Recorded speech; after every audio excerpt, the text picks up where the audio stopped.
তীব্র তাপদাহ এবং ঘন ঘন লোডশেডিংয়ে যখন শহরের সাধারণ জনজীবন ও শিল্প কারখানার স্বাভাবিক কার্যক্রম স্থবির হয়ে পড়ছে, তখন রংপুরের কারুপণ্য রংপুর লিমিটেডে দেখা যাচ্ছে এক সম্পূর্ণ ব্যতিক্রমী চিত্র।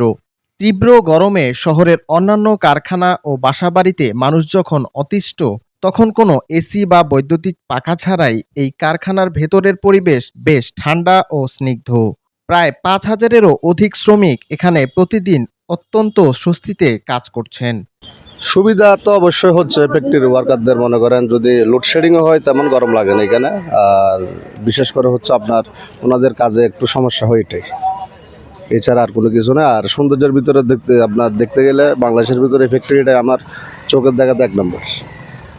আপনার এক হিসেবে ধরেন আপনার পাহাড়ে যান আর এখানে আসেন, একই সিম্পল। এখানে গাছপালা লাগার কারণ হচ্ছে আপনার এখানে প্রাকৃতিক যে বাতাসটা আছে, মানে এখানে কোনো এসি বা ফ্যান লাগে না, প্রাকৃতিক বাতাসে অল টাইম ওই যে ফ্লোরগুলো ঠান্ডা থাকে, ওই জন্য গাছপালা লাগানো হয়েছে, এর বাইরে কিছু না।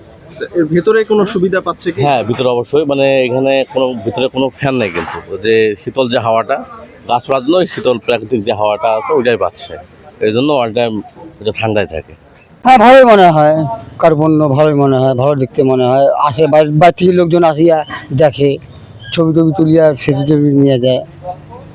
এই কারখানার ৭ তলা ভবনের বহির্ভাগ জুড়ে রয়েছে লতাপাতা ও সারি সারি গাছপালা।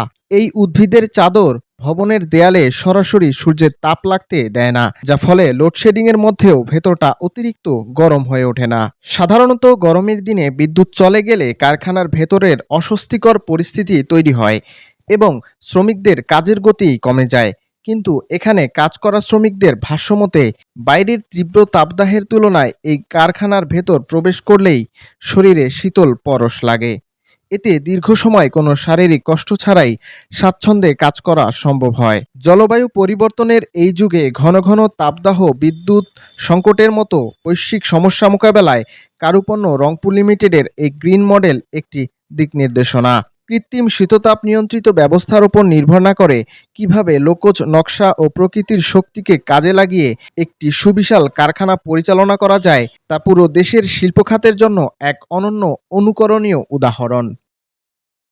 মোহাম্মদ শান্ত মিয়া, টিপিভি।